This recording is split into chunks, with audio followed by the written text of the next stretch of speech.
a gentle creature. Sometimes also translated as the Meek One, is a short story by Fyodor Dostoyevsky. Written in November 1876.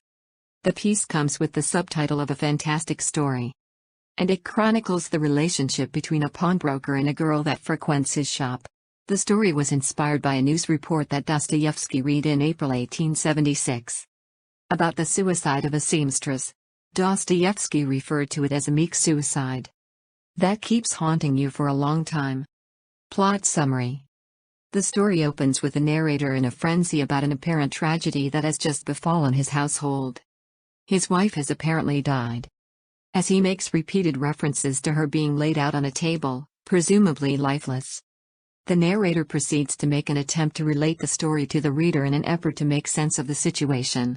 The narrator is the owner of a pawn shop, and one of his repeated customers was a young girl of 16 who always pawns items to earn money to advertise as a governess in the newspaper.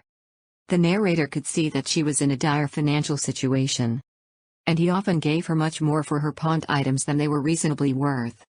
The narrator slowly develops an interest in the girl. The narrator investigates the girl's background, and finds that she is at the mercy of two greedy aunts. The aunts were arranging her marriage to a fat shopkeeper who previously beat both of his ex-wives to death. Once the shopkeeper proposed marriage to the girl, the narrator countered with his own proposal. The girl decides, after some deliberation, to marry the narrator. The narrator's marriage started out nicely, but his miserly and reserved ways are taxing to his young wife.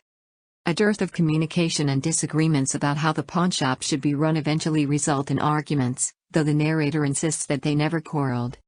The narrator's wife begins to make a habit of leaving during the day, and eventually it is discovered that she is visiting Efimovich, a member of the narrator's former regiment. The narrator's wife eventually confronts the narrator with the details that she learned from Efimovich. Details about the narrator's shameful departure from his regiment. The narrator is unfazed, at least externally, and his wife continues her visits to Efimovich.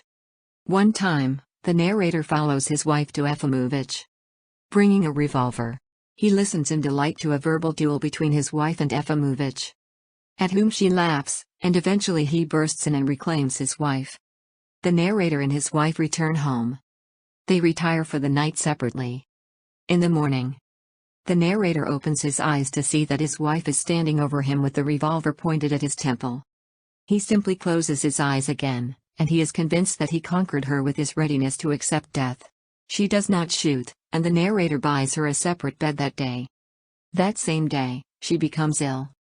The narrator spares no expense for his wife's medical care, and she slowly recovers.